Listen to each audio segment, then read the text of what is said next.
I just have to like, my body every now and then just has this like feeling, and I just have to like outburst it somehow. And so I might just get up and walk around while we're talking. Yeah.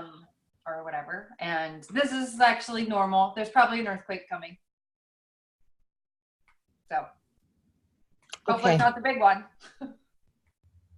So you've got, right, so your body's responding to a vibration somewhere. Yeah.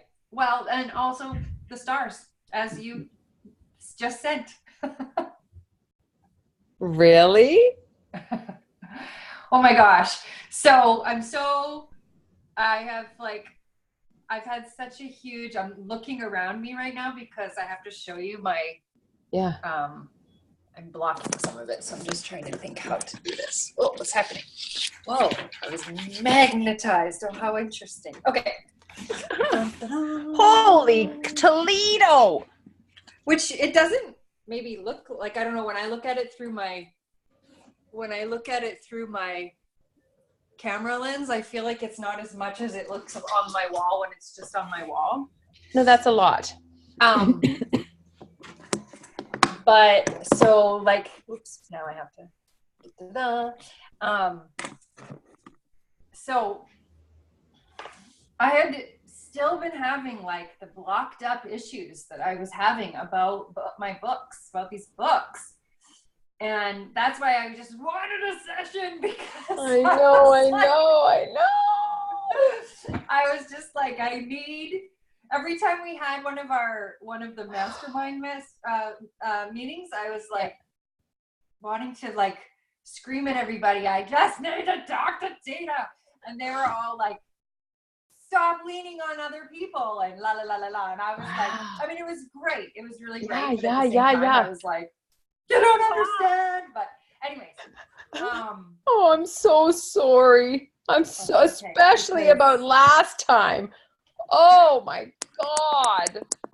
Oh, I was like, what happened? I turned my volume down somehow. Okay. Well, the thing is that I think the truth of the matter is I was really disconnected from awe. Oh. And not understanding who me and awe are, even though like it's maybe really obvious to you. It wasn't obvious to me. And I had an interesting experience at the retreat. I can't remember what we talked about that night, but I think what I was having a moment with my grief with Naya, because it was her anniversary of her death date, and I had been celebrating that every month on her death date, and then I didn't at this retreat. And so I had like a unconscious thing nagging at me that I didn't realize was that I wasn't doing what I said I would do, which was my routine process my routine to process grief. And so because I hadn't done that, my grief was sitting like super shallow. Right. And then I had someone walk out on my clock, and it really bothered me, and I was bothered that it bothered me. Yeah. Well, come to find out, this woman didn't walk out. She had received a phone call that something of an emergency, and she had to leave. This woman has since contacted me, and it's just like communicated how in awe she is, and her word has been awe. And even after that talk, everybody, well, not everybody, but like maybe most of the comments where people were like, I'm in awe. I'm in awe of all you've experienced. I'm in awe. I'm in awe. I'm in awe. And I'm in awe. And I'm going, oh my God, what is happening? Why am I disconnected from this word awe? And I think if I just maybe as quickly as possible, because I'd like to sort of get to tomorrow versus yesterday, is just kind of give an overview of where I'm coming from, and then where I feel like it's might be going. but totally open for it to go somewhere else. So I didn't realize I was disconnected from awe at that time, but what I did realize was that I wasn't really like chewing on this word awe. Like I really wasn't like into it. And every time I read a piece of someone else's discovery about awe, and I would occasionally send it to you, I was super excited, but super jealous. Yeah. Of like, I was like, fuck, they're stealing mine. Like that's how it would come across to me. And then I'd be like, okay, that's a low frequency feeling. Like really, what is that about? And what was coming up for me was just like, I want to ride this awe train too, but I'm not on it right now, but I don't know how to get on it.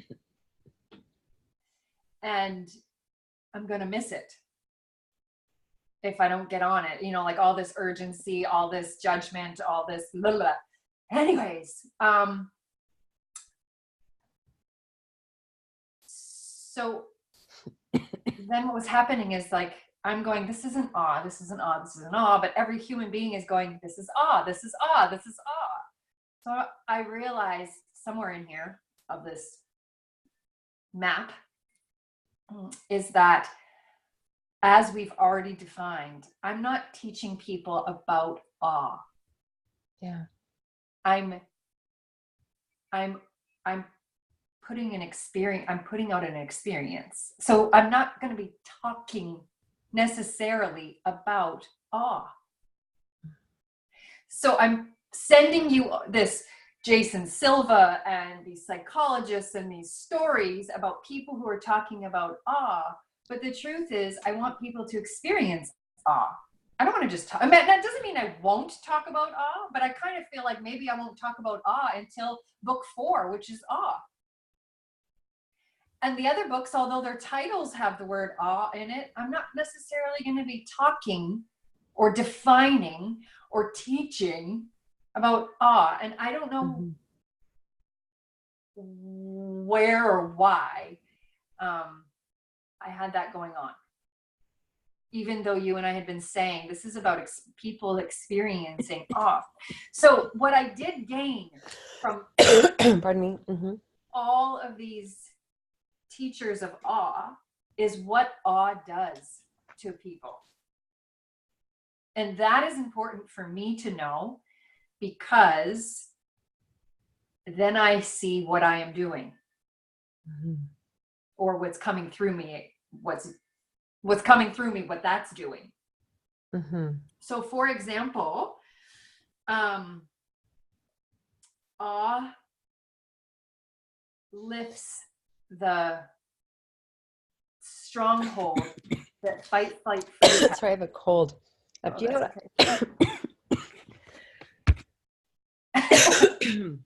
I actually have a cold that's been like I have a no cold anymore. I just have the cough.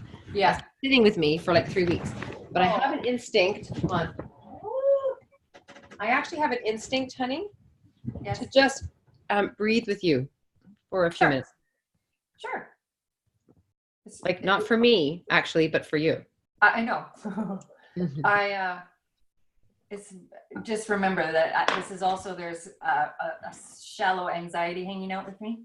Yes. Yeah. That is connected to this, but not connected to this. Yeah.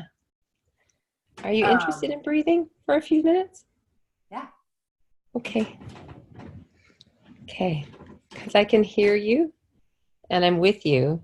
And that level of anxiety character that's present, that way of being that's present, is welcome here. Totally welcome here. And so is Jillian. Yeah.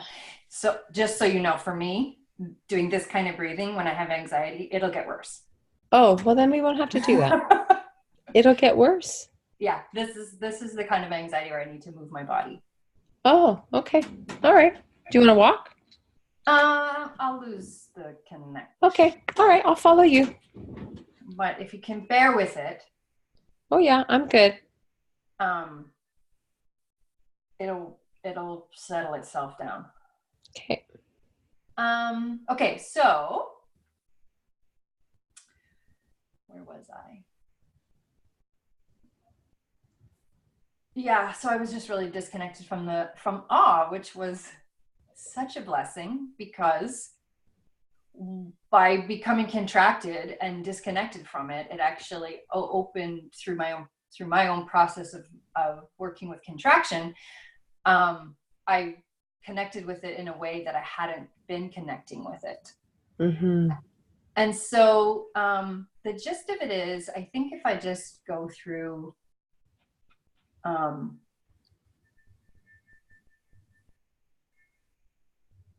yeah, I think if I start there. So a couple of months ago, I was creating a retreat on a boat that came out of nowhere, and it was such a blessing and a synchronicity. And anyways, it didn't happen.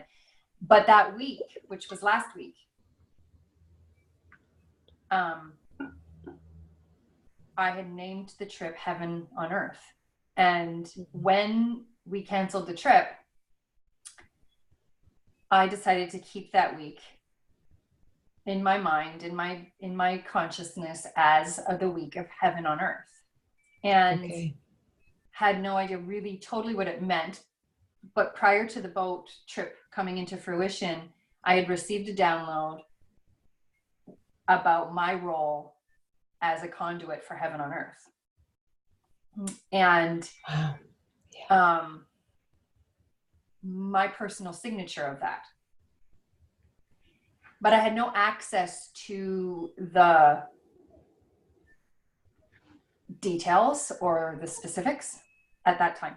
I just was like, it's okay. And anyways, there's a lot of synchronicities that happened. So basically the gist of it is that how heaven comes to earth through a pillar of light called Jillian is awe.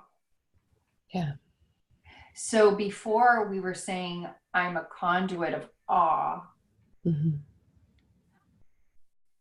I would say the clarity I have on that is that I'm a conduit for Heaven on Earth. And the container that it travels through is awe. Okay. Or the pillar, or the pipe. Yeah. Yeah. The material that the pipe is made of is awe. Okay. And awe and breath are the same. Got it. Because heaven is spirit and earth is body, physical. And the connection between spirit and body is the breath. Okay. It's the bridge. So a lot of ways to say the same thing.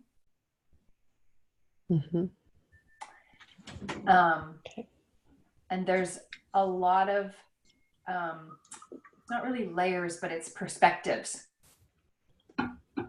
So if there was a 3D model of heaven and earth, if we look at it from the perspective of spirit, it looks a certain way, and we've used certain words. And if we look at it from the perspective of body, it looks a certain way, and we've used certain words.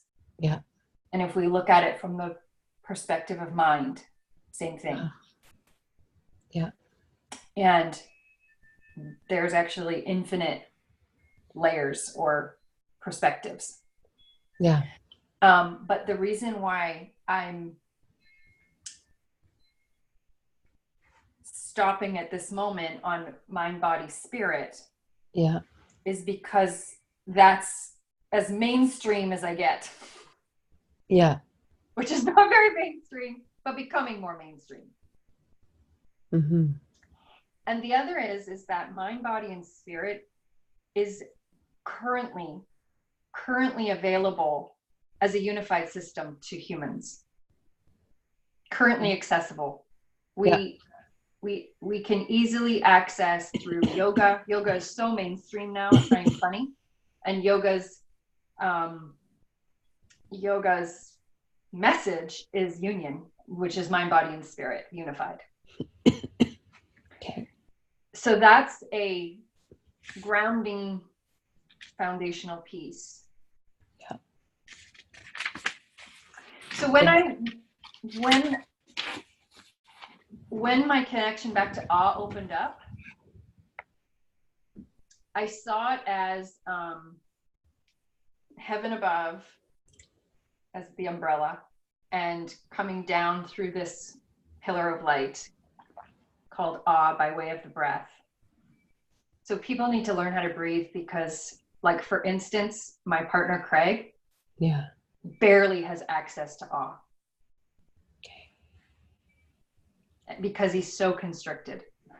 Right.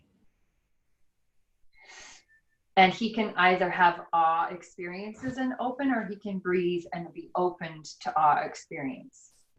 Right. Or both at the same time. It's not linear, like one has to happen or the other. They're interconnected. Yeah. Can you just repeat that again?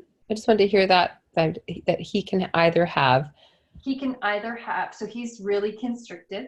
Yeah. So he can either have experiences of awe that will open him to the breath of life, or he can breathe and be opened to experiences of awe. Got it. So there's either access through the experience or access through breath. Right. Got it. So here's heaven on earth. So he can either go this way to heaven or he can go this way to earth. Ah, okay. Okay. And so I'm a heaven to earth kind of person. Maybe he's an earth to heaven kind of person. Right. Cool. Right. Doesn't matter. In fact, and people could be both. And there's more to this than just what I'm talking about, but this is my piece. Yeah. And so as this heaven energy, which is technically high holy love, as this heaven energy conduits by way of awe to earth through me, it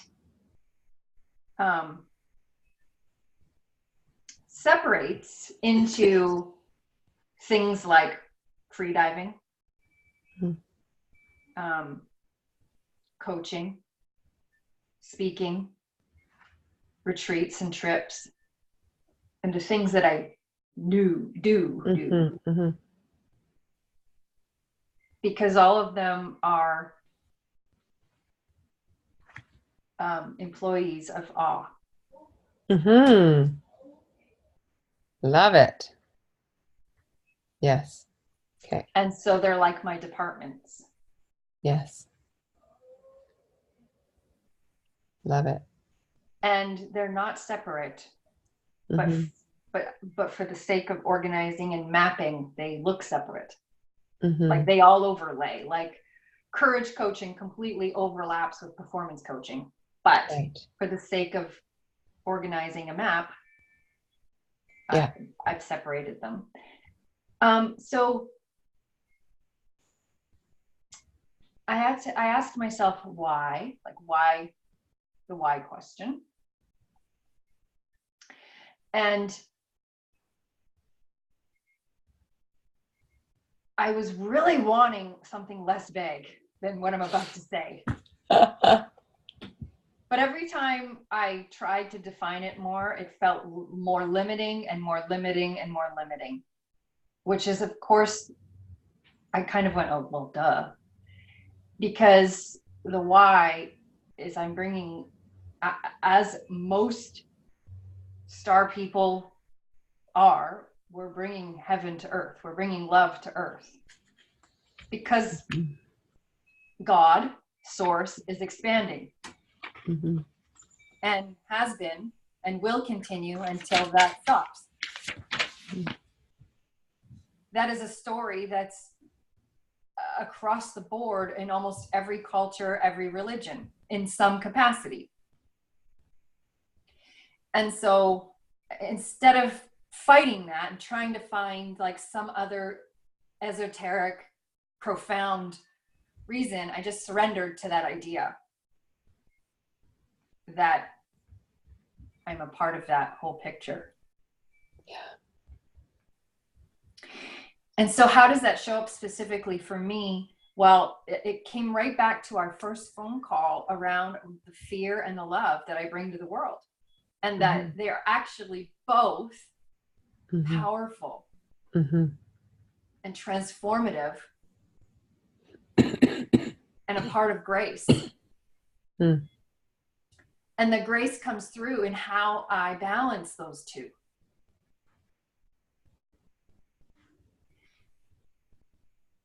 So the fear is the ending of separation. I'm fearful of separation. And the love is awe. Yeah. And so one of the things that was tricky is that, like, I can't separate myself from this. Like, this is what I do, but this is also who I am. Mm-hmm. And so amongst what I offer to the world is also what I do for myself. Mm-hmm. And so that part has been tricky, because sometimes I'm not ahead of it. Mm-hmm. Sometimes I'm experiencing it, and at the same time, and I actually just experimented this morning with a client where I was experiencing something at the same time that I was coaching about it for her. And there was a few hiccups, but doable, powerful for her and me. So essentially what's happening is like linearly there's love up here, and then love is channeling down, which comes back down to love. Love to love. It's or God to God. Yeah. Source to source. Life to life. Yeah. It's just expanding out like a vibration, like a ripple. But it's not going anywhere different than where it came from. And so that can seem a little bit confusing. So another way to describe awe or the breath is a bridge or a gateway. And the reason why that is because according to the science and the psychology, when people experience awe, they bypass a lot of the constructs. Right. They bypass expectation, which is limitation. So, like one person wrote it, you want to hack consciousness, moments of awe. Right. Yep. I'm not a huge fan of using these clicky words like hacking and what's the new one?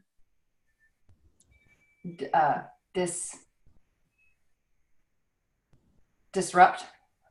Oh, right. A holy disruptor. Right. Yeah. Yeah.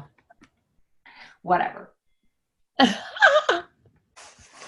Well, because then I was like, I kind of am a disruptor in some ways, but I just, it's a weird word to me.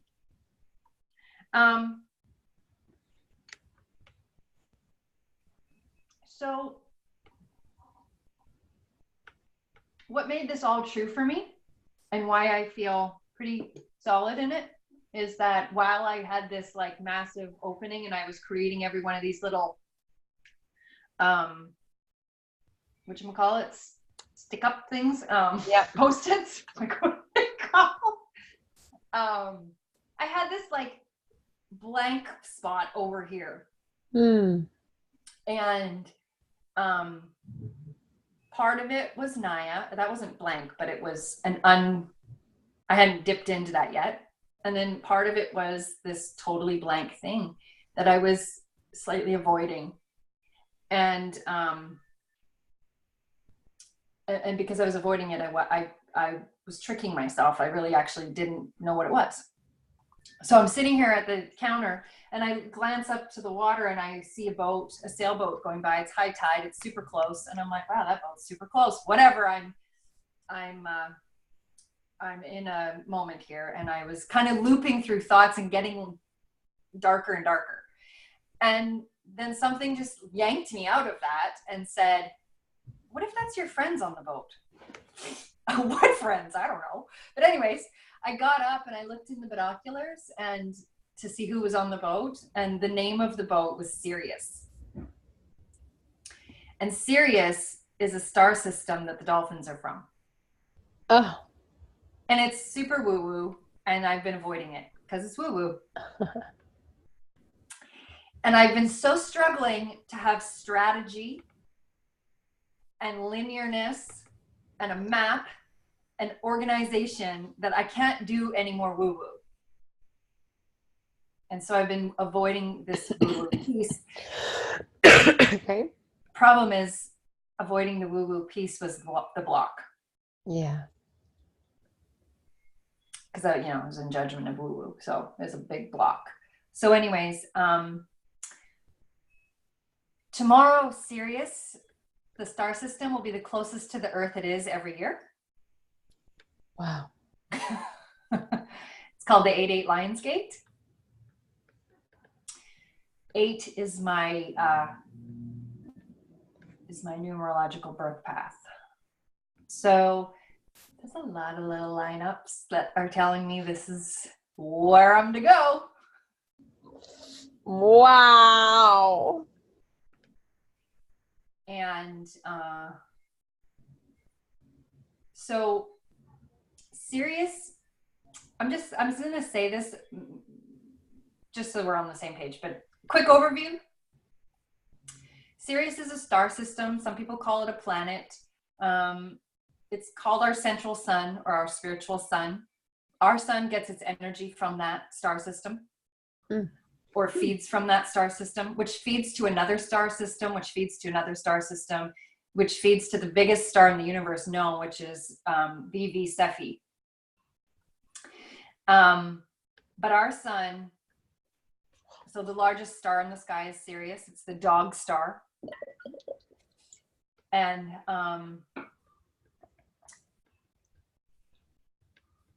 basically, the best way I can really quickly say it is that the dolphins are said to come from Sirius. The energy of the golden dolphin is said to come from Sirius. It's helping to recode the planetary frequencies by channeling in the new beam.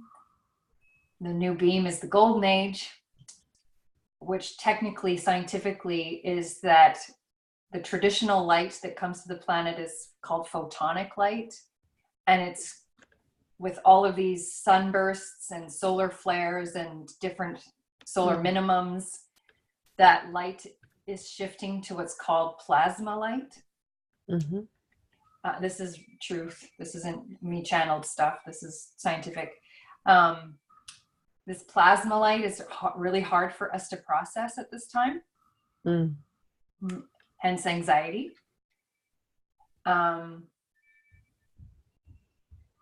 But the star system I'm from is Sirius, or at least one of my star systems. And when this all started coming through, I mean, I was just led to link after link after link after link of the exact information I needed. And when I was the only past life recall I've ever done, the 3 lifetimes that I went through was one where I was deaf and mute and a unicorn was my friend. Then I went straight to a dolphin, and right after the dolphin I went to a star. I was a star. And it was a really meaningful experience for me. And so it connects to this. So part of what plasma light does, as opposed to photonic light functions off magnetism, which is polarity. Okay. Polarity is how we currently live in the world of opposites. Light and dark, heaven and earth, masculine, feminine, right, left. That's how we make sense of the world right now. Right. And when we live in judgment of those opposites, it's called duality. Right. So the process of ascension is from separation to unity, which seems like polarities. Yeah. But as we shift along this spectrum to unity, polarity becomes non-existent. Right. Yeah. Okay. Hence the poles shifting on our planet. And the poles have shifted before. Yeah. And lots of amazing stuff happens when the poles shift. But one of the things that happens is peacefulness on the planet increases. First, there's crazy chaos, and then peacefulness as we go from separation to unity. Okay. So we're all just part of this process, and I'm just part of this process, and all I'm describing is my part in this process. Right. And it's not that something outside of us is controlling us only. Yeah. We can participate in it. And those of us that are light bringers, light warriors, light workers, whatever we want to label ourselves as, are doing it in a way that's conscious of the light. Mm-hmm. There's other people who are conscious of the blank, whatever they're doing. Sure. Yeah. You know, like, I mean, Shar is conscious of leadership, right? And so she's a warrior of leadership, we could say, or the leadership bringer, or, you know, or whatever, right? Yeah, for sure. Yep. And, you know, as I was reading this, some of the information that came through was I've incarnated with a role to receive, process, and distribute a really wide bandwidth of frequency for the benefit of humanity, as well as the elemental kingdom, such as air and water. I was like, oh, thank you for that information. So the connection to, and like suddenly it all made sense, my connection to the grid and my grid work. Yes. And why I sense earthquakes is because I am totally tuned in, tapped into the Earth's magnetic field. Okay. Right. I didn't really know before. I didn't know why I could sense earthquakes. Wow. That makes so much sense to me. Right? Well, that's why I'm like, holy crap, this is all making sense. Like it's a map. I've basically created, it doesn't look like a map, but it's basically my map, my blueprint. Right. And so there's a process happening of electricity that creates magnetism, which creates polarity. But this polarity actually creates balance. When we're in chaos, it's not balanced. When we're in massive control, it's not balanced. But the idea is that's why we're having these massive swings. Mm-hmm. And these, like, for instance, why is there a whole array of sexuality between masculine and feminine? Or gender, I guess, between masculine and feminine is because we're bringing in the balance of these polarities. And when this balance happens, this is like science, superconductivity happens. And superconductivity, another word for that, is our supra consciousness, like the higher self, the being, the part of us that's between our earthly selves and God. Okay. So spirit, our highest level of consciousness, that is what superconductivity is. So this plasma light is just like plowing out. Wow. All the old photonic light. So some of the things that I do then on planet Earth that comes back to, like, how does awe get disseminated? Yeah. Is I help people come in contact with where they're in polarity or separation. Because the more aware they become of the separation, the more they actually can transform. Well, Isn't it funny that the word transform is an electrical word? Wow. Right. So what I do is I'm bringing in the balance of helping people first and foremost see where they're in separation so that they can bring themselves back into balance. Yep. And I do that by way of awe. Because what does awe do? It transcends fear. It transcends the fight, flight, freeze response, which is fear. It hacks, what was the word I said? It hacks expectations and limitation.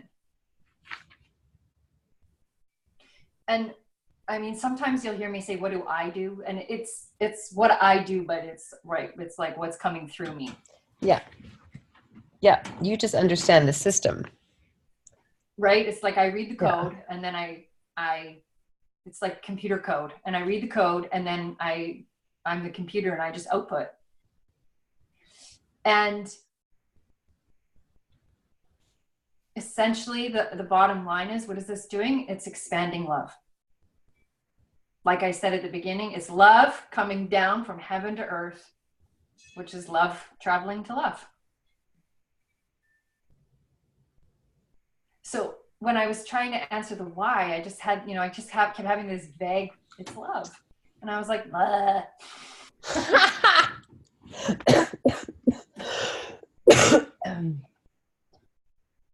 So that brings me, I think, to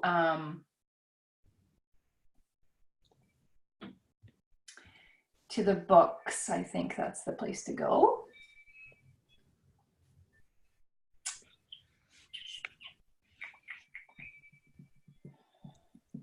Yeah. So at this moment, I kept writing the Awe series, obviously, which this was new stuff that came through.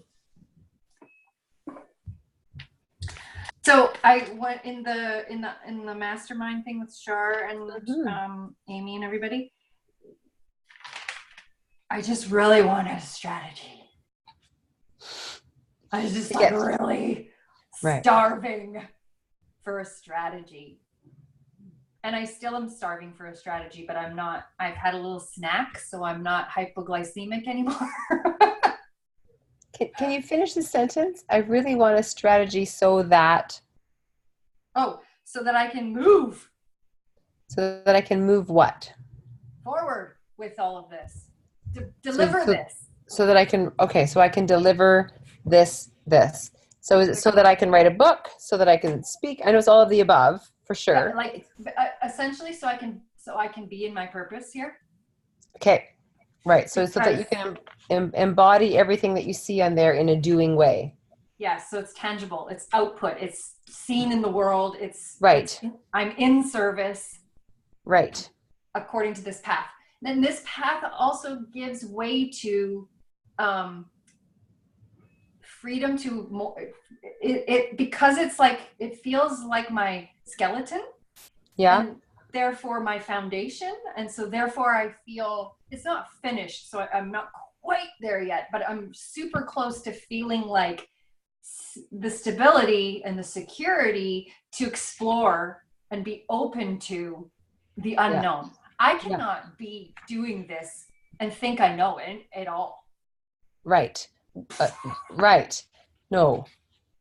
I mean, this is such mystery, dipping into the mystery and the unknown and that this, putting this on the wall is like, all it did was give me the key. Right.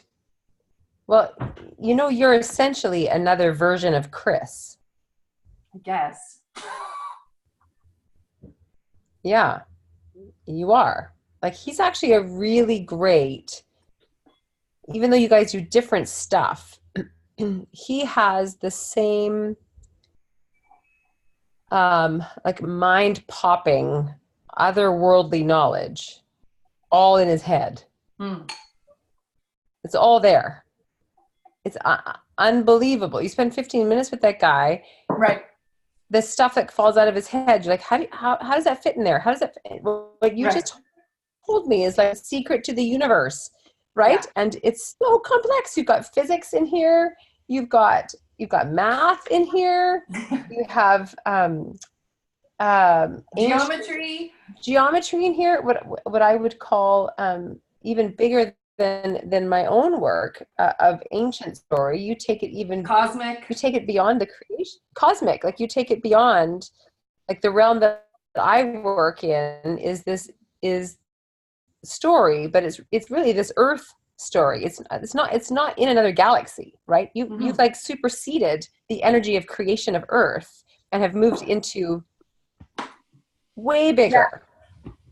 Well, you know what's interesting is that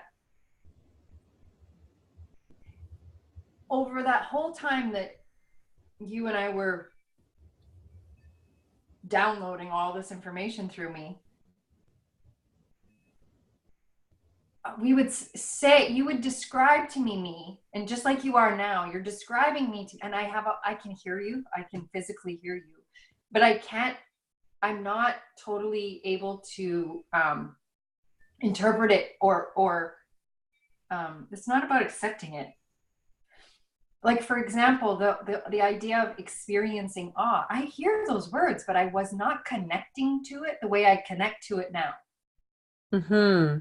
And we would say that I'm a transformer. That was one of the other things you and I talked about, was that I take this, now I know, plasmic light, and I'm putting it through the transformer for people who aren't able to work directly with plasmic light, to then be able to digest it literally, as life force and energy. And like, now I get it. I get that I'm a transformer now. I wasn't getting it. I knew it. I knew it. I wasn't. I didn't get it, how it was being actually done. And that to me is the strategy. That's part of part of the strategy. And now that I have that it's like knowing myself. I'm glad you said that. Yeah. And now that I know myself, it's not so much that I want to slap a bunch of labels on myself, but those labels give me access to who I am. Yeah. And I'm not super attached to them. I mean, honestly, I feel like because I have this blueprint, it's a lot easier to let it go, even if it were to change. Can I say something really weird? Yeah. And I want you to beyond the weird that I've said. Yeah, beyond. I want you to hear this, not from this earth plane, which would have a ton of judgment around it, but actually from who you are. I would say, Jillian, if there are aliens, you are one of them. It's okay, I am. Do you get me? Remember I said I was from the future? Yes. I gotcha. Okay. Because I think, so from my experience on this side of the screen, we have to spend more time together because on this side of the screen, I am recognizing, sorry, keep going, Tina. Okay. So I am recognizing that I am having to continuously expand my receivers as I listen, because we can only hear to the level of filters that we have, right? So I can only hear through my filters. So a filter comes up where I think I get it, and then I go, nope, drop that filter. Nope, drop that filter. Nope. And so I am consistent. It's requiring, and there's a reason I'm telling you this, not just so that you know my experience, but because as we bring this to the world, we have to give it to them in bite-sized pieces. So their filters do this, right? That's why we're doing it together. Yeah. Wow. Because I truly, there's, and in fact, even beyond the language. You're like an alien interpreter. Yeah. You know what? Yeah. And I actually remember at one point in our work together, there was something, that word interpreter came up, but it was more, had something to do with your relationship with dolphins. Yeah, because I'm an interpreter for them. Yeah, but that now my mind goes, are you an interpreter, or do you actually just come from their planetary system? Therefore, you're not an interpreter, you're one of, and you can interpret. Well, the thing is that if we are able to go past the photon light of time and space. Yeah. I mean, I was a dolphin. Yeah. I'll say it that way, because that would be like the 3D construct way of saying it. In past, present, and future, I was a dolphin. Yeah. If we're beyond space and time, I am a dolphin. Yeah. And if we're beyond space and time, then I am that star. Yeah. So, and interestingly, when I do my very first and only past life recall, that's what came out. Right. Boom, boom, boom. Right. 3 lives. And that's it. Now, I'm not saying those are the only lives. I don't know. But another little, like, Chris kind of out there information is like, we can think of it as past, present, and future lives, but truthfully, time collapses in the 5th and 6th dimension. Yeah. That's why it's so hard for people to comprehend other dimensions, because people are really stuck on time and space and gravity being real. Yeah. And it's not that they're not real.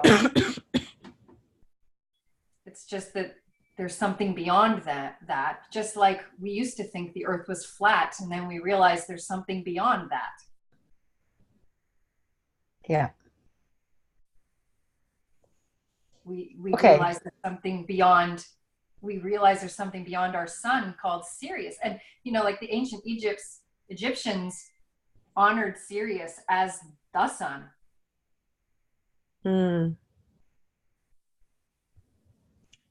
So, couple of things. Drink the water.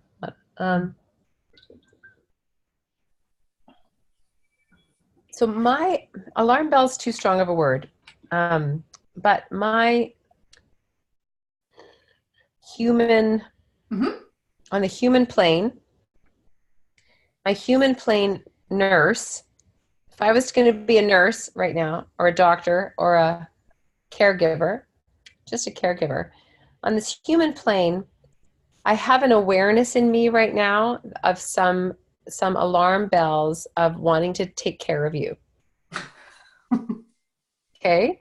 And they're not because I think you're in dire, nothing like that. But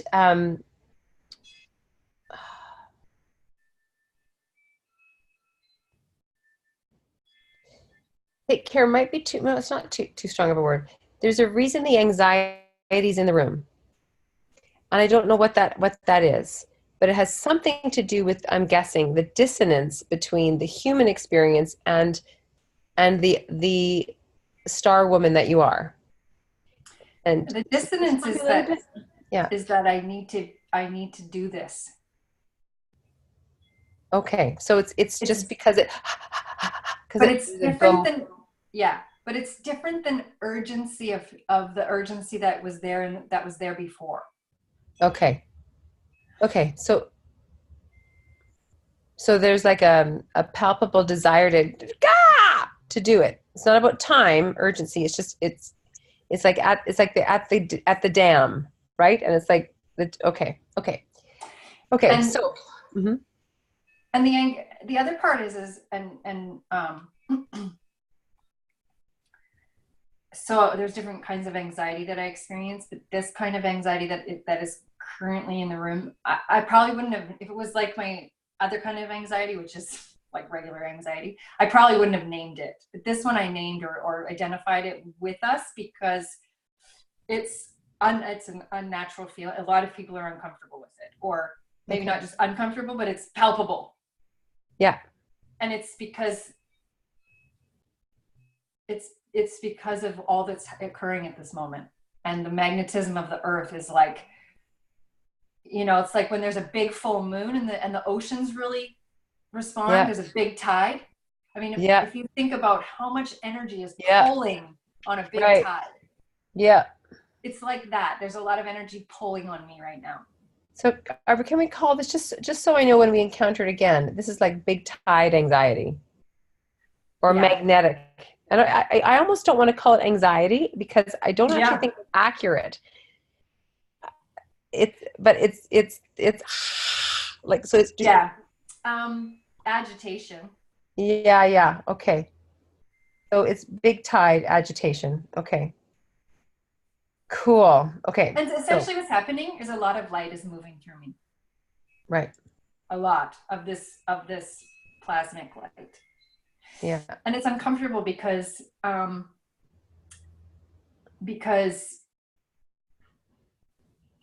my body isn't quite set up completely yet. Right. To move that kind of light at those levels.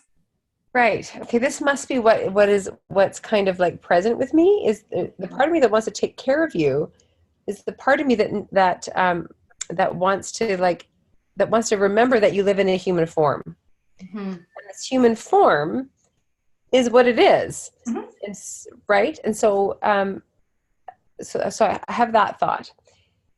Don't need to answer that or solve it or whatever. I just have that thought. I want to put that in the room, that you live in a human form, and we want to be mindful in the as we titrate this, right? So it doesn't go wah. Yeah, because which is part of what this is about. Yeah, is that the other piece is that I'm trying to friggin' bring this to earth. Yeah, and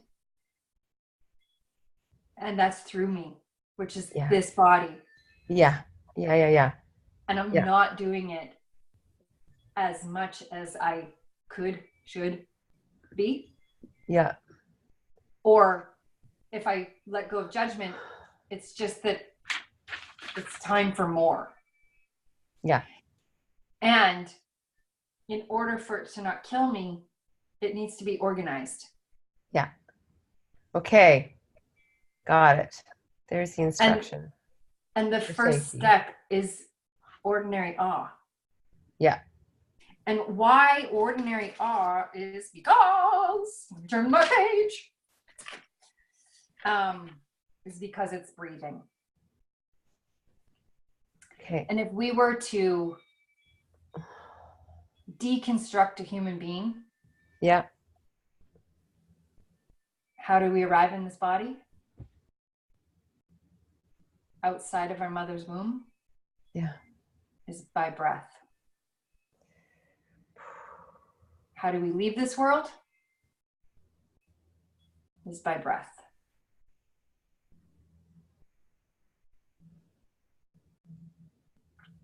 Hence why the breath is the bridge of the physical to the spiritual.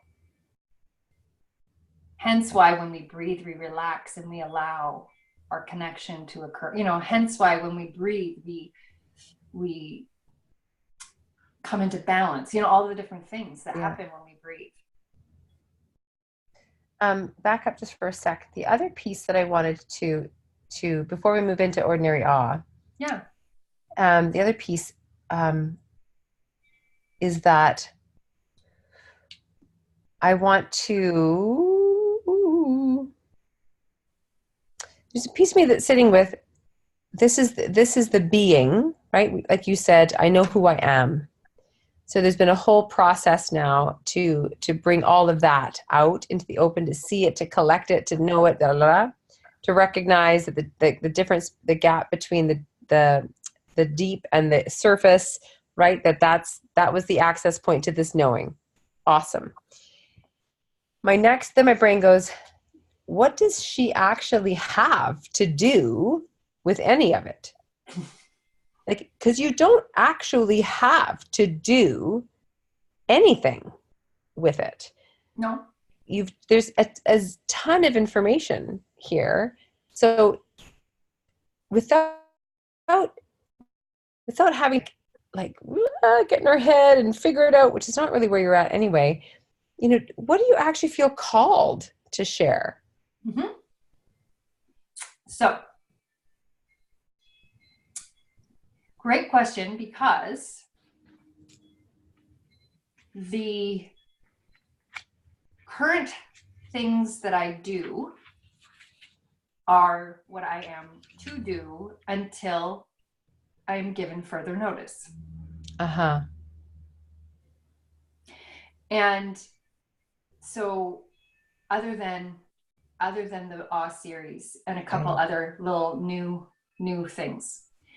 And the reason for this is because I have known I'm already in contact with everything I need to know, right? And so I've already created all of it minus the book and a couple other little things. It's already created for me. It's already there. I've just been missing it because of this piece. So if I go to my website, although that may not be the way, I may rebrand. Yeah. The structure is there. Got it. Okay. Got it. Got it. It breaks into the ultimate breath or breathing. I'll break it into not necessarily the names. The breathing, I'll call it the retreats or adventures with dolphins and whales in nature, free diving, performance coaching, life coaching. So those are the departments. Yeah. And then there's the book, the Awe series, and the Awe series, which is obviously the three Awes that you and I've already defined, and then the fourth is Awe, and then the accompaniments are a book that evokes awe. So My Moments of Awe, or something like this, which is a photo book with awe quotes, and or something like this, and then and then there's the online breathing program. So, I mean, this is your list of, making a living, your list of, your message out there. But what I'm curious about more than anything is why? Like, why are you being sent to do this? That's the love to Earth. Okay. That's how love comes to Earth through me. Okay. Are there other people like you that are bringing love to Earth? Most people. Okay.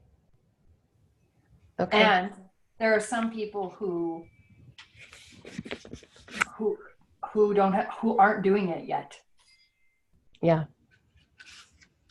Is this about, so, and the other piece is, who is telling you to do it? Love. Okay. God. And is this in connection to the planetary system you come from? It must be, because that's my commander-in-chief. Yeah. And at the same time, I'm just open to, if love is telling you, which is love also awe? So the best way I can say it is that love is the equivalent of God or source. Yeah. And how does that immense energy get all the way down into a tiny little human being? Is by way of many paths, but the path that I have been sent here to do is the path of awe through breath. Okay. It's like it's like we're going on a roller coaster, and the roller coaster is the awe roller coaster, and the car we're going to sit in is breath. Is breath. I totally understand that part. And where I'm trying to go is to keep, so I'm totally tethered to your anchor, so that I'm anchored in the same place that you're anchored in. And so if I'm hearing you right, that the universe as a whole, and I want to as a whole, meaning the cosmos as a whole, so beyond this galaxy, or what I might even call universe, like bigger than anything I could even comprehend, the voice of that energy you're calling God or source. Or love. Or love. Got it. Okay. So when I ask you who or what is you're listening to, it's that. It is that big cosmos voice. Okay. Good. Okay. And the only reason why I have to ask is because I don't come from your galaxy. So I want to make sure that that we're talking about the same thing. Okay, cool. And if I heard you right, the why of this has to do with this transition that our universe is in, of the polarities into unity.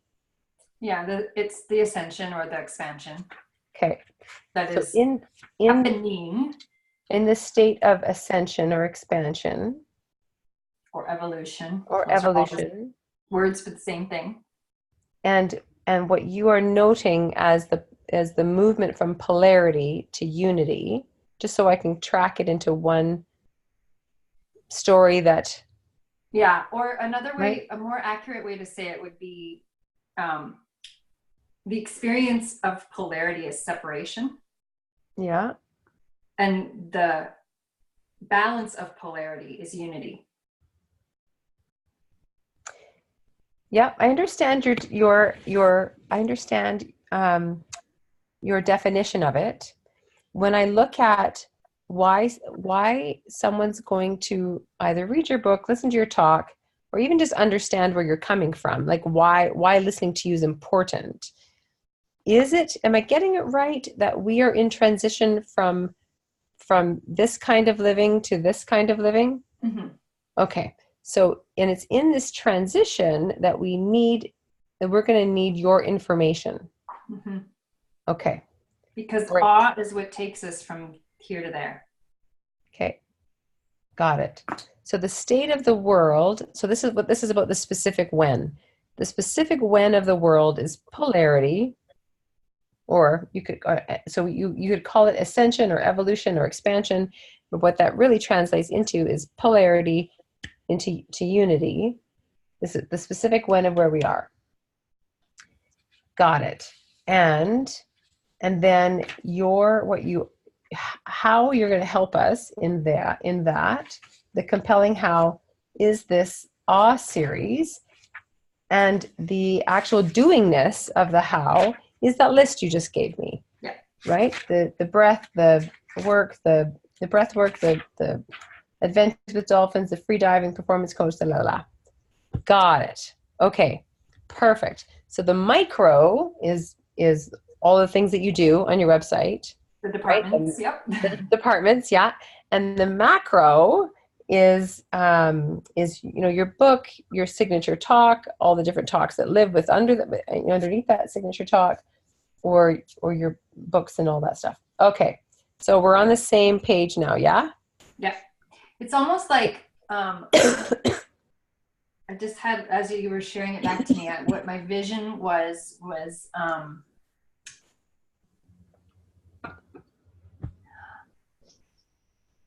like the departments are the delivery system Mhm. of the awe. Yeah. Got it. Okay. And then going back to the beginning, what you do to share this message is you offer experiences of awe or create experiences of awe, so people don't have to understand it through words. They're having an experience of it, and therefore they leave knowing it. Yes. And they may have zero access, understanding, knowledge of the entire Syrian galactic cosmic. None of that matters to my departments. What it matters to is me. And maybe it comes out in the Awe book, but not in the 3 Awe series. The first Totally. 3. Totally.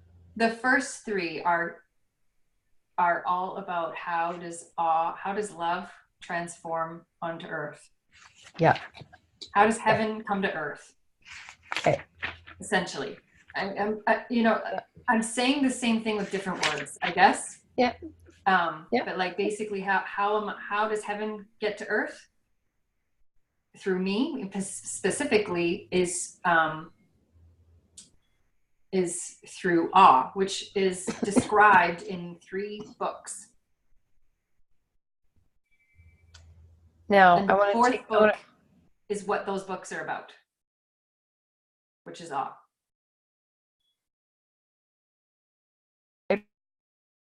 Oops, we're frozen.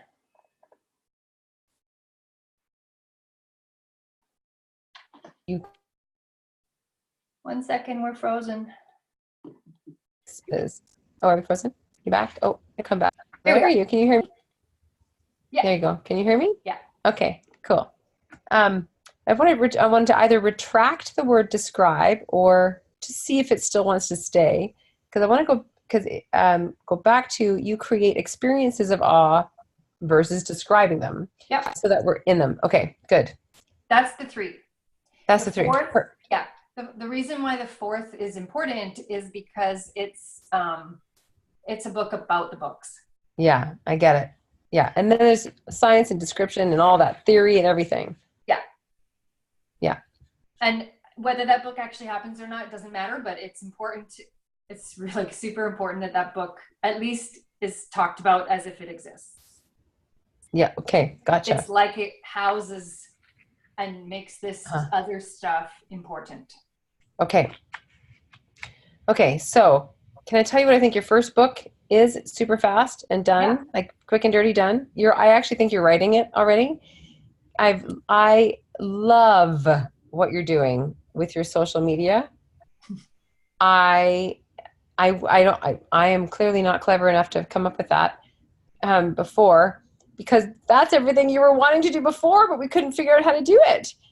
Like the pictures of the cloud that looks like a bird, and all you said was, I don't even have to say anything, or something like that. Yeah, I don't know what I said. That's an experience of awe. Like, that is ordinary awe right there. And so my thought is that your first book could be a picture book. Sure, because that is what already was named to me. It was, it was basically my moments of awe, which is the truth. That's what those are. They're my moments of awe. Yeah. Jason Silva, he has a thing on, I think it's Nat Geo, called Shots of Awe. Yeah. Oh yeah. I've watched many of them. Yeah. Yeah. And it's super effective. Yep. And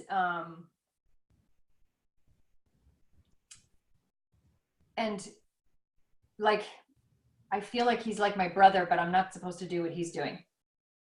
Yeah, you're not supposed to do what he's doing. But he's like my awe brother. Yeah. Because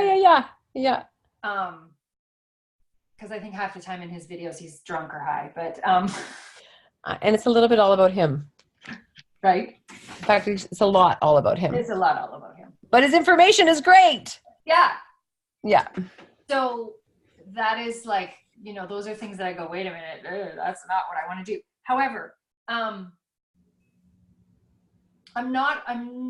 totally not in resistance to the idea of it being a photo book. However, one of the things that I had already started, Okay. which I'm hesitating because I'm like, am I okay? Am I not okay? Jump in. Yeah. Is writing my book according to the talk that I give, which right, but breathing. Yeah, which is like I wing it, so it's not like it's but that book has to be written. I haven't written much, but the content I have, when I say that, I have written bits and pieces of it all over the place, but in terms of like typing it into a book, barely. But the thing that I really connected to for the first book, which made it move forward for me energetically anyways, was that ordinary awe is the moments that take your breath away. And that's why it was connected to breath. And in my personal life, that happens to me almost every day. Something happens that takes my breath away. Like, it gives me that sensation of awe. And my partner, Craig, has it barely. And I mean, that's a whole other thing. And it's a beautiful thing that he's in my life, because I'm watching someone else experience the pain of separation, the pain of polarity, and the constriction and contraction and limitation. And essentially a beautiful life, but living in his own hell.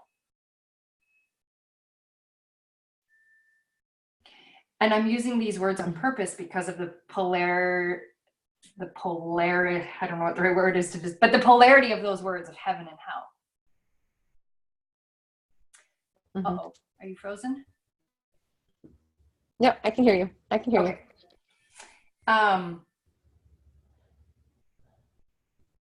Okay, got it. Yeah. And some of it is because the science of awe, the science behind the emotion of awe, many psychologists are describing it as the eighth emotion, because it's not accessible. And when we access it, it's ecstatic, and it's it takes all the mundane. And remember, we had that big chunk about mundane, right? And so what it does is when we're in awe, or we have a moment of awe or an experience of awe, the psychologists describe it as, let me just gather it all up in my mind, as the mundane things that tend to have us go into overwhelm. They just feel less overwhelming once we've experienced awe. It's like it gives us perspective. Yeah. And so by giving ourselves, I guess one way to say it would be,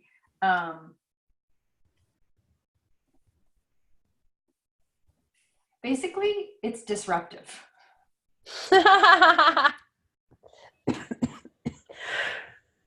Right.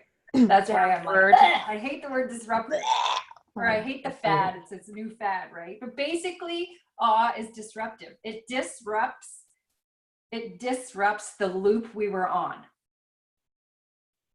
So if we were, like, one of the ways it was described is it stops us in our tracks. Right? It does. It stops you in your tracks. And then it expands whatever you had, whatever expectation you had going on, whatever perspective you had going on, it immediately expands it. Right. Because it went beyond what you comprehended 2 seconds earlier. So a lot of people use the example of like standing at the edge of the Grand Canyon. You can hardly comprehend it. Or looking up at a massive sky of stars. You can hardly comprehend it. And there's a sense of smallness but yet bigness, and insignificance yet total significance. Like, it's all these opposites come together. Yeah.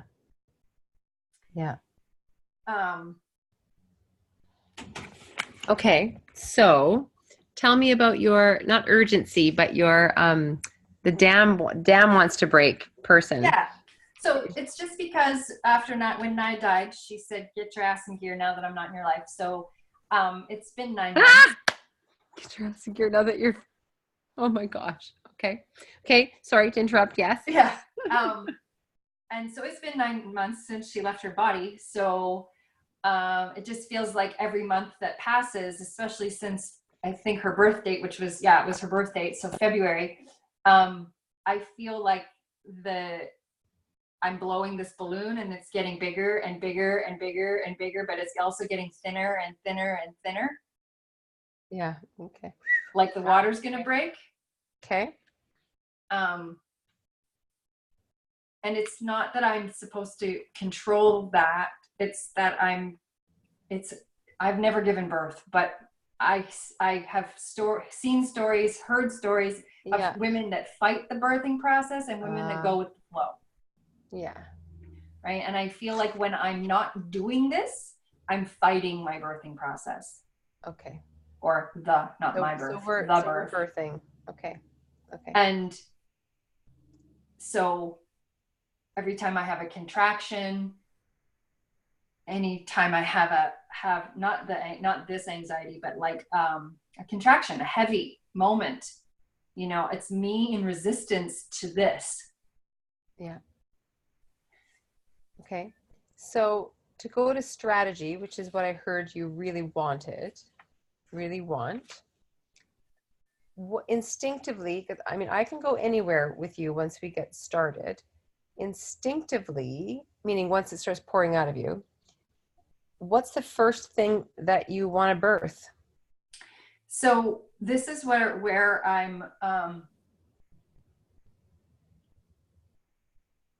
this is the edge I'm standing at right now, and what we're talking about. And I feel like as soon as this one little, I don't know what thing is in place, it's going to open a vista of things. Okay. And we've touched on these things, like, a breathing moment that's a Facebook Live and la la la la. We've touched on these things, but so just like I wasn't connecting to awe. Yeah.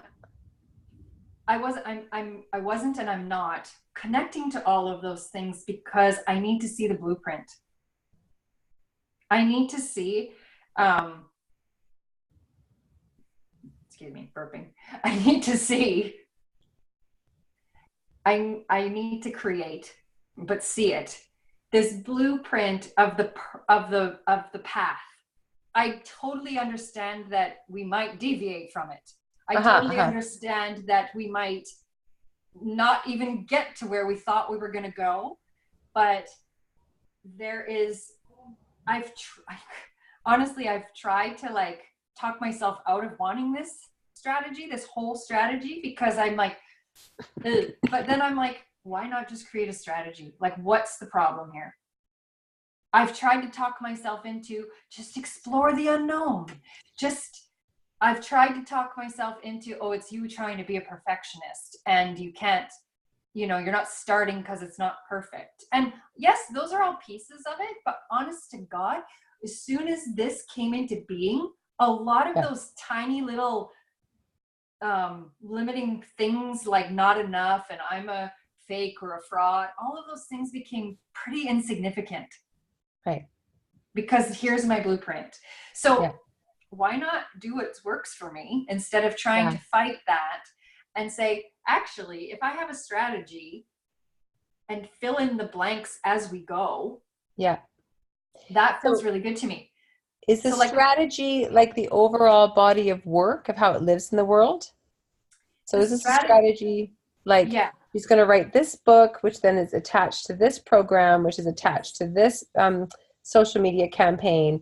yes, these Q1 is this. timelines. Okay, so it really is like it's kind of like a 5-year timeline or whatever. Like, so let me give you an example, and I don't know where I got it from. I was walking, I don't know, about 3 months ago, and I all of a sudden I heard in my head, I heard um, by 55, 5 books, 3 stages, 1 feature film. Yeah.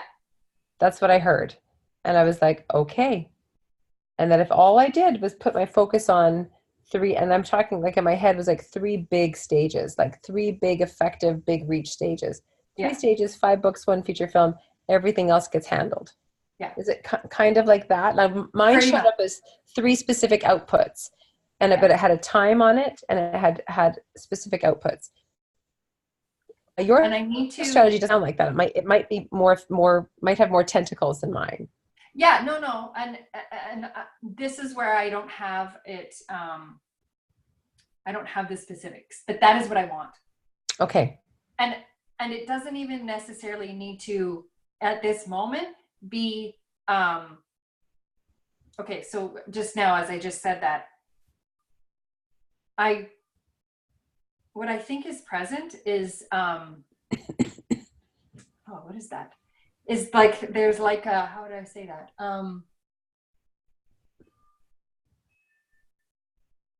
There's a formula. Mm-hmm. I'm laughing because every time we have one of the uplift things, I'm like, I love formulas. There's a formula, and all we need to do is once we have the formula, all we need to do is plug in ordinary awe, extraordinary awe, awestruck, awe, Yeah. whatever, and it will live itself out. Okay. Into the world. It's that formula, though, that why I was so attached to having a meeting with you is because I feel it's your formula, hence you're the interpreter. Right. Almost like, I mean, I don't know what your experience was when you heard the directives from God, but my experience of your experience was like the doula or the, you know, like another, it's the same thing, but it's like we're using different words. The interpreter, like it doesn't come, it doesn't arrive, it doesn't birth without something that you hold, which I think is the formula or something like that. Yeah. It's funny because you've said this with me right from the beginning. So that's so great. Okay, good. So then it's actually really simple, honey. It's really, really simple. It's very, very simple. What I don't know is, okay, yes you do. Just speak it. Okay. So essentially you're following my story from the core system that I didn't have when we first met at all. And it's the output is the book, the talk, the online presence. Boom, Yes. boom, boom. Everything starts with the book because the book, the very process of the book delivers everything else. So basically for you, it's your book, talk, online presence for each of the 3 books. But the 4th book is actually the most important. And knowing that 4th book is evolving as we go because it is the body of work, the life's body of work kind of thing. Yeah. But we have to listen.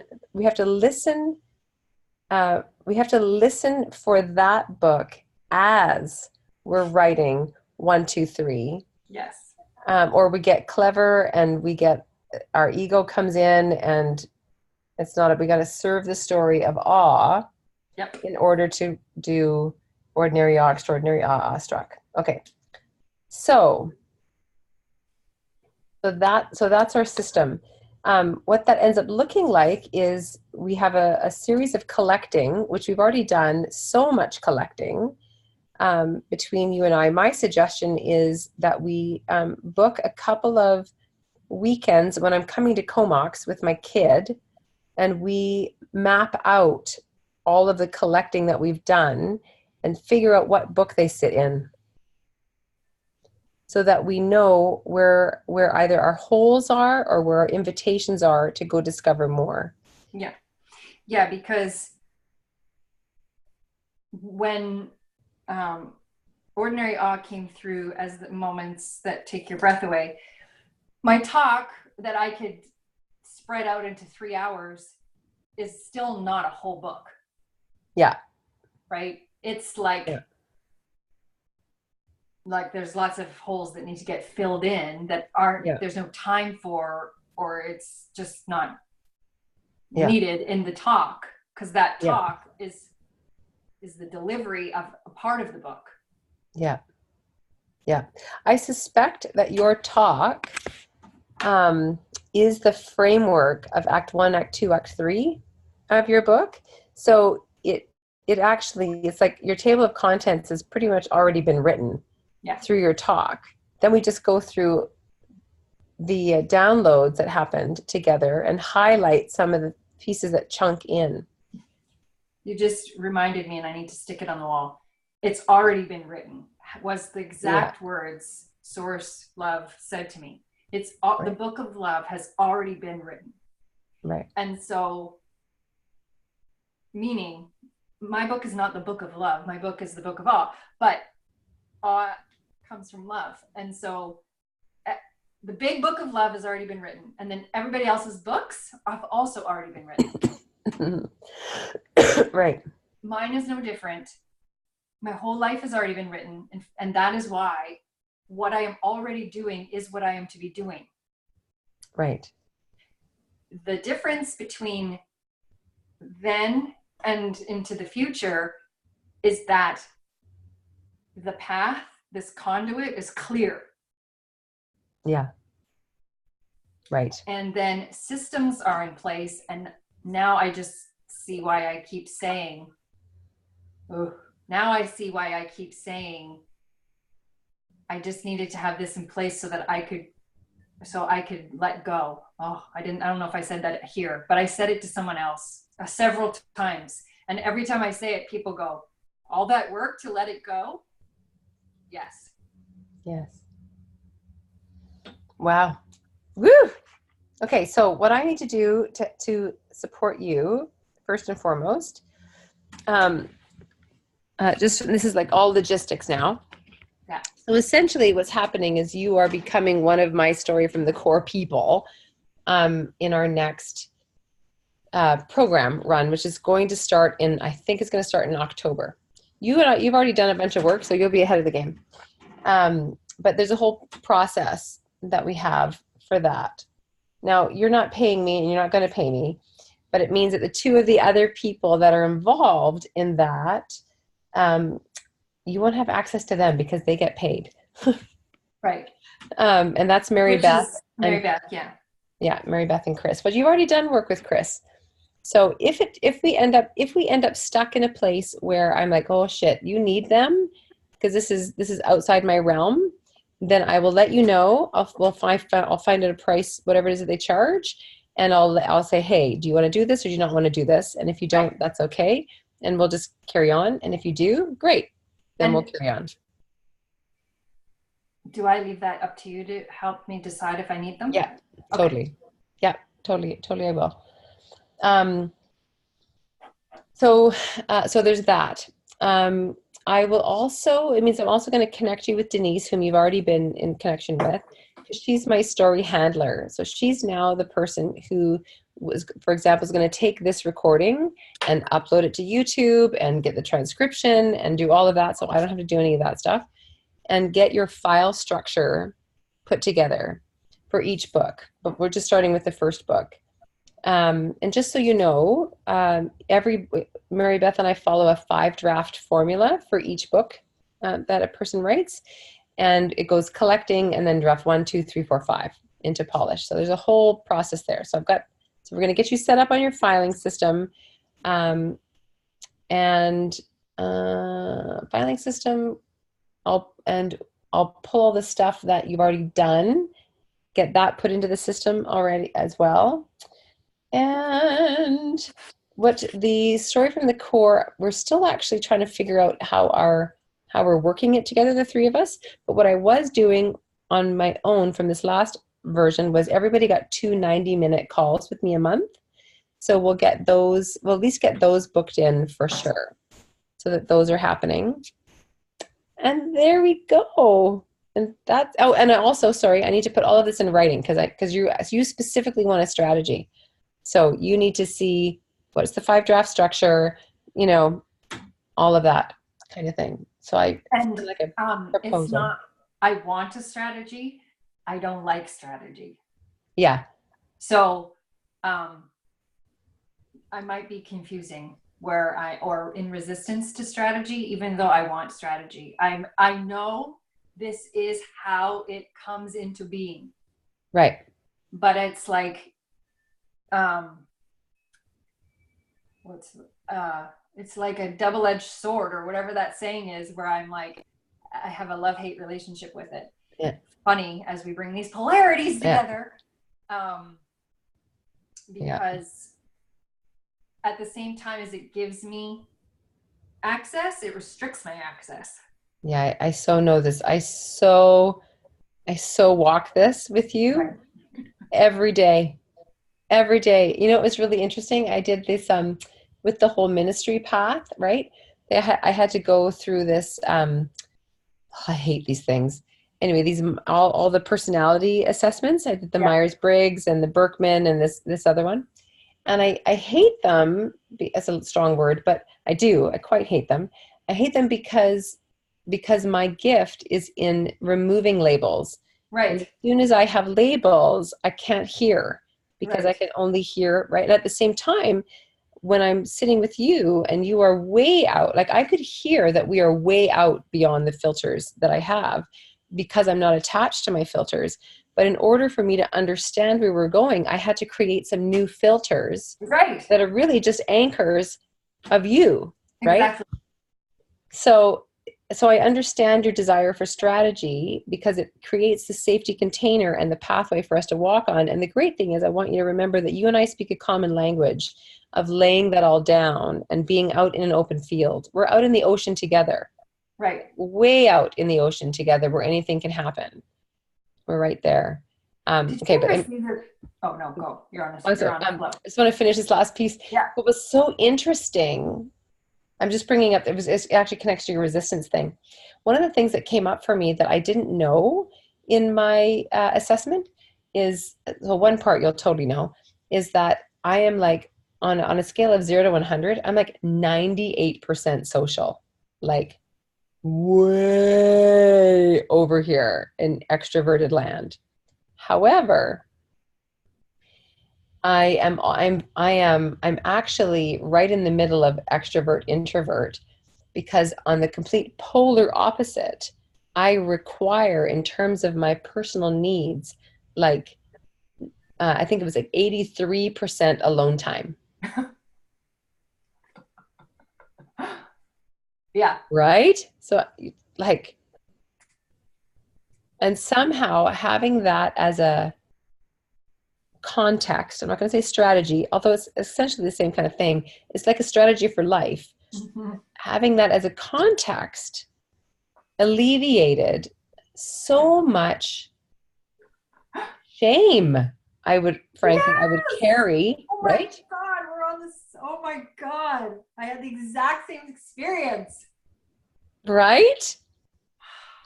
And but when we look at knowledge from a place, at least when I look at knowledge from a place of strategy, I'm not as resistant to it, because it is actually a context for what is real, right, versus a strategy that we have to make up to survive. It's like, no, this is fucking real about me. 98% social, 87% like alone. Yeah, I want to share that with you. Well, and just to like connect it, I had to, in a life experience, I had to actually explain that in a very different way, but the same idea, to my landlord, so that when she's here, right, why I called it cocooning, my 87% cocooning. Mm-hmm. and why I will not even come out of the house to say hi. Yeah. Because otherwise she was shaming me. Yeah. And I was allowing myself to be shamed. Yeah. But I had to do that. That's how I take care of myself. Yeah. And it's the second I explain this to her, I don't even care anymore if she thinks I'm a crazy person or not. Yeah. I honored myself. Yeah. In the construct of who I am in my human body. Yeah. Yep. And I really feel it's a piece of why this was able to finally get through me without blowing me up. Right. Because wow. I really started to honor that I finally am honoring the human me. Mm-hmm. The me that is here on earth, the me that is here to deliver something, the me that is here to be in service mm-hmm. of the light and the love. So it's funny because, people say love and light, and I'm always like, and the reason is because how does that really play out? Well, I have it now. How does love and light actually play out in my life for reals? And I wow. Now, it's not just words. Wow. It's not just a bunch of woo-woo words. It actually has, what's the word I want to say? It actually has bones and connective tissue and muscle and guts and blood and. Yeah. Wow. Totally get it. And wow. Funny, it comes through as I begin to honor my body and my humanness. Yeah.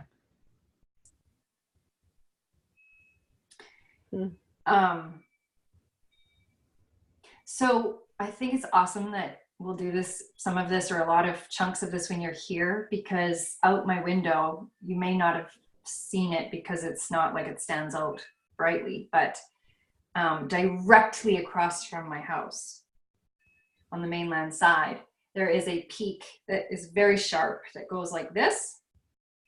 And right below it is a valley that's very sharp that goes like this. Mm-hmm. And that's who or how the heaven on earth came through. Mm. I believe that mountain and that valley are actually a vortex. Mm. And I'm like, I walk down my bedroom hallway and I'm looking at it. Wow. Wow. So that's how I know, that's why I live here. So I am I'm still sorting out Connolly, but I am in Comox. I'm not sure if you're around. I am in August. Uh-oh, did I make a mistake?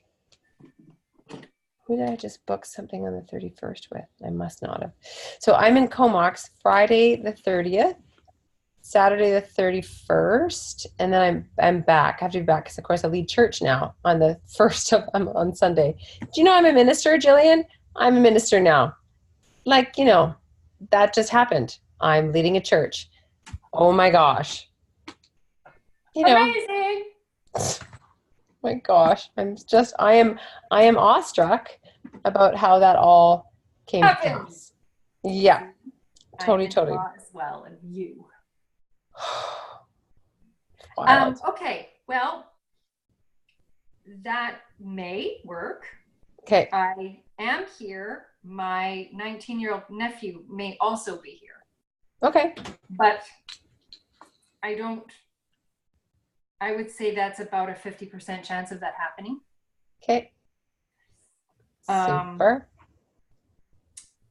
And if he is here, you're more than welcome to still stay at the house. He and I may go camping or something. Okay. Well, we'll just be in touch with that. I don't want to crowd your lovely house.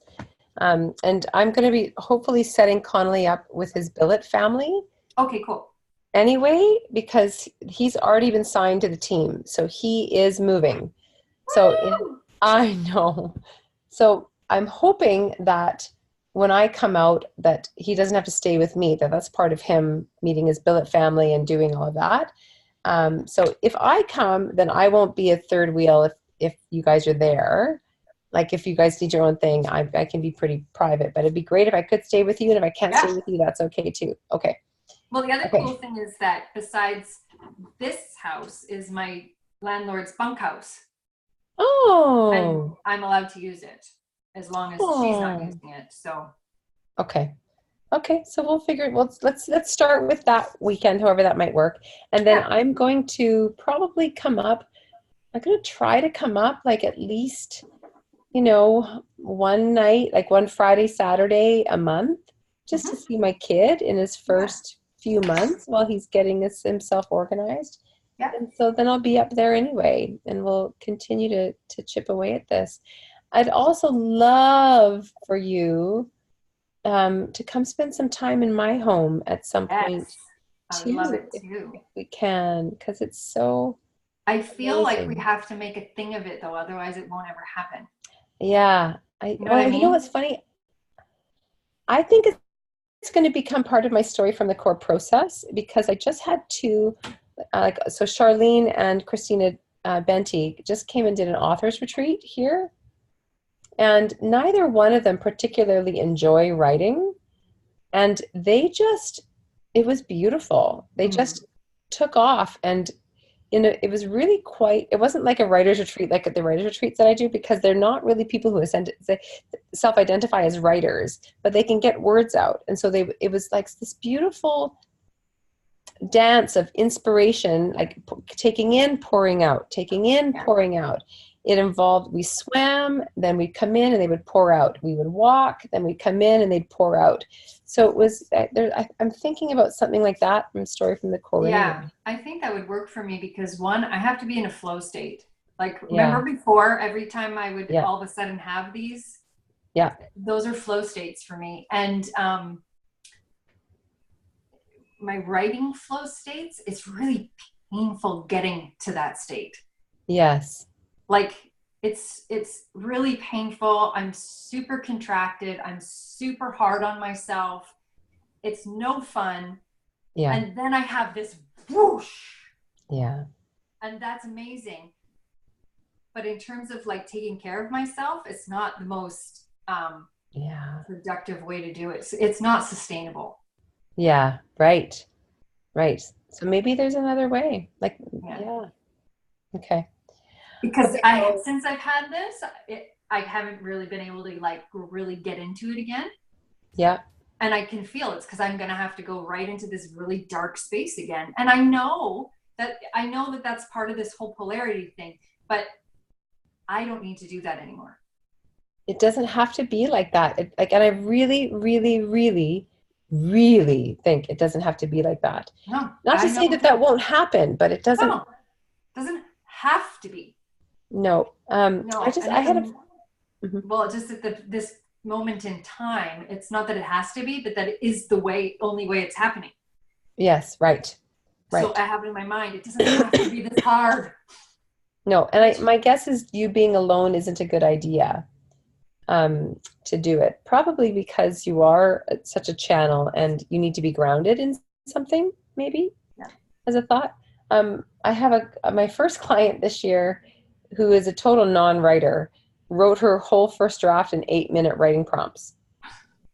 I designed this. I'm like, okay, because she's an athlete, and you know how athletes, like they are not sitting their ass down for 3 hours. They're just not. And it was such an interesting process with her. So we've got little bits of that we can use.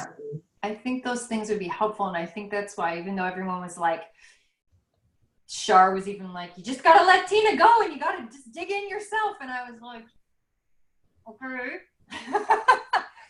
And her message, the message behind her message, yes.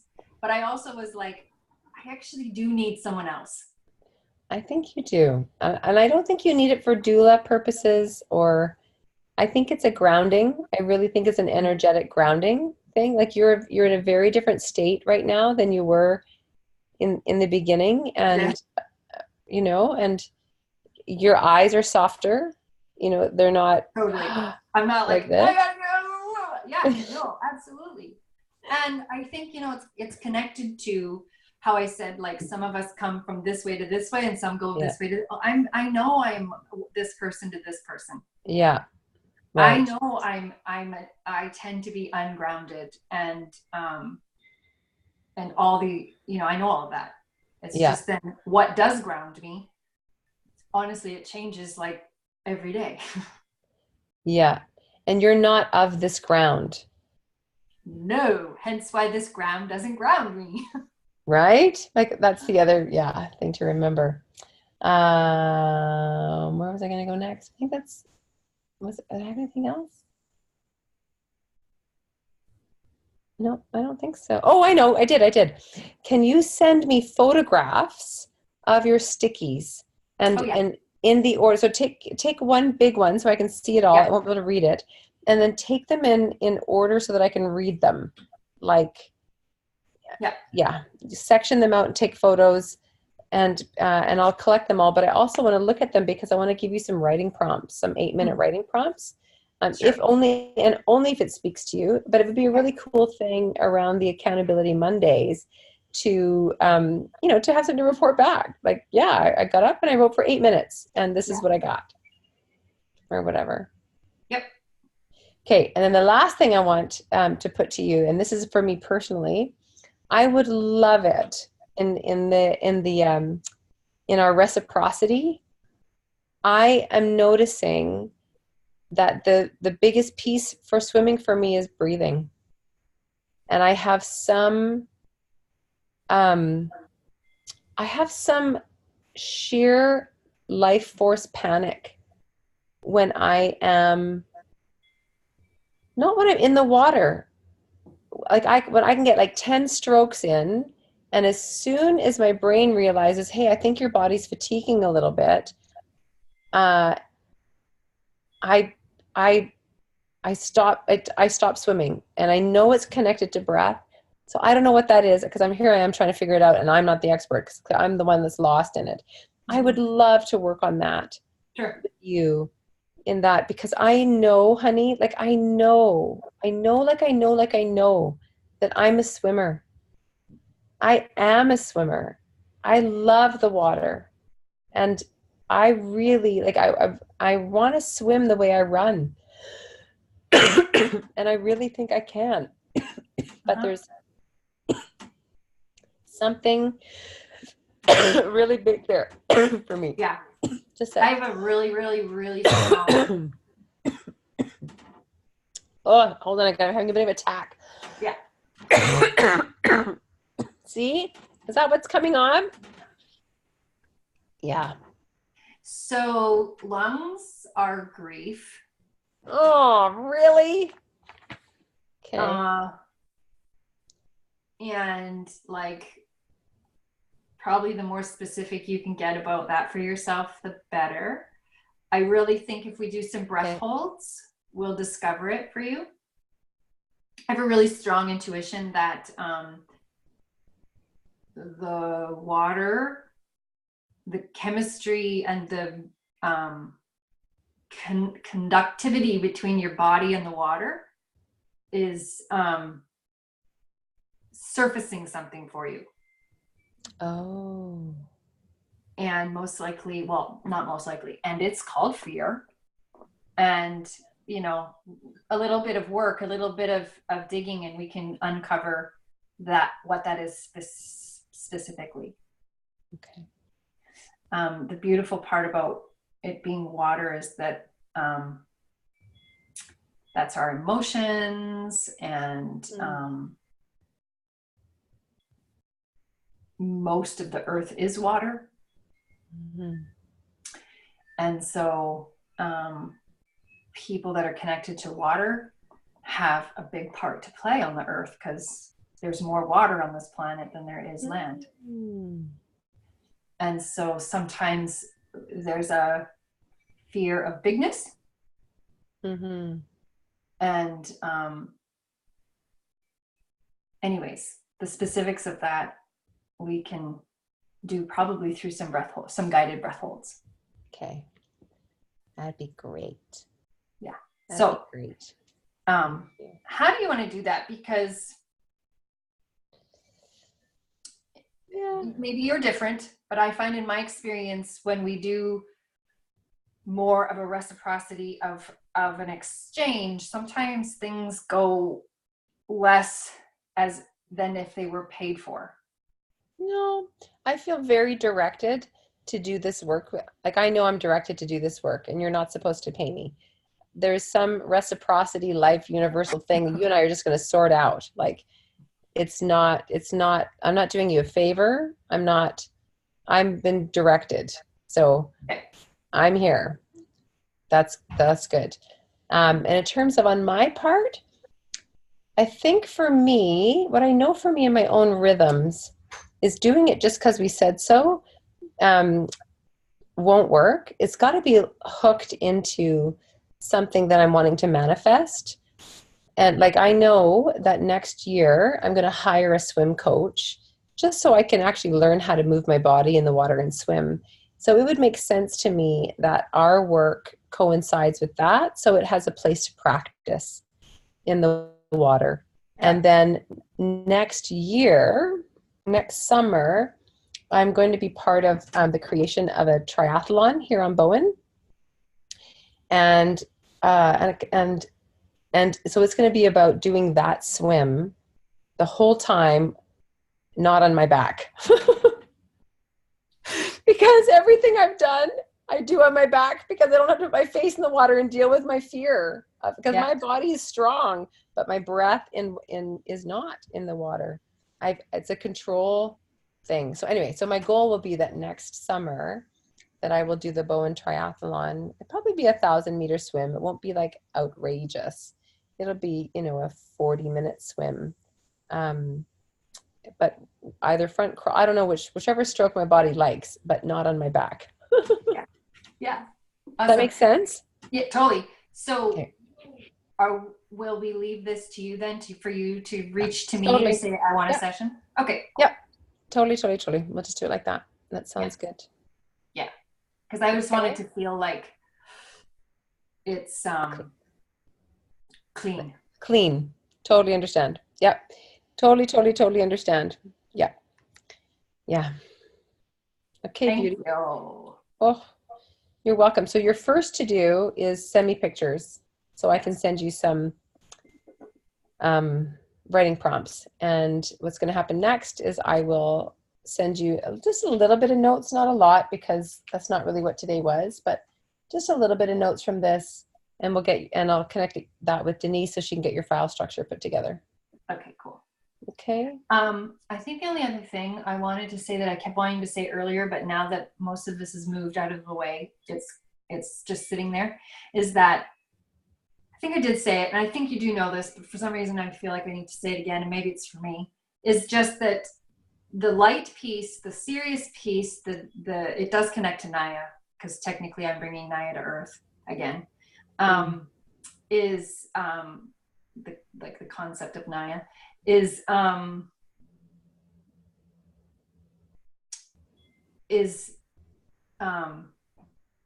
not necessary for you to understand it. Yeah, I get that. Okay. Yeah, I've been trying, and that's okay. You know who would get it? Not that they have to, but I know if Chris was, part of me is going, I might ask permission to send this to Chris because he'd get it. I have no doubt. He'd be like, oh yeah, ting, ting, ting, ting. Right. I don't need to get it. I think it's just like, there's no need to understand it, because the reason I shared it with you was because it's part of me. Yeah. For me to feel you know where I'm coming from, but meaning serious, but that you don't need to understand it. And I know you know that, but just that we know that. Right. Because that piece happens. Yeah. Without me having to do anything over here. I'm pointing to the light part. The do is the how I deliver it. Yes. Okay. That is the light work. Okay. So I'll keep my eye on the light, no pun intended, while you keep my heart in the game. Yeah. you know, Got like it. keep my body, my heart, my body. That's the same thing to me. Yeah. My humanness. Yeah. Got it. Okay. You're a human keeper. I'm a human keeper. Well, and I'm a non-human knower. That's so Friend of the amazing. aliens. Oh my gosh, Okay, that was thank so you. funny. Joe, Jillian, I'm just gonna say this. Oh. I think you're an alien. Yeah, I am. Yeah, anyways, moving on because That's I so have funny. neighbors. I have neighbors. Oh my God, you're so good. Okay, beautiful lady. Thank Have you. a wonderful rest of your afternoon. You too. Thank you. In this beautiful paradise we live in called heaven on earth. I know we do. Like, and you and I do live in paradise. It's mind blowing. Mind blowing, right? Yeah. Okay. Ha ha ha. You Oh, and I. Okay. I love okay. you. Love you. Bye, sweetie pie. Bye.